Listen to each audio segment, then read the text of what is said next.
Hi friends, శ్రావణ మాసం రాబోతుంది కదా.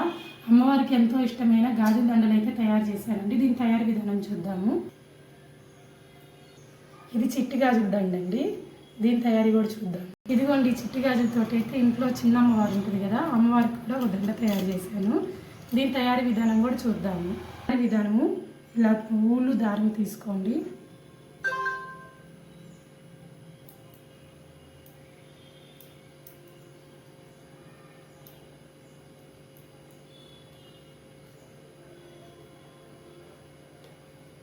చుడుతూ వెళ్తే వస్తుంది.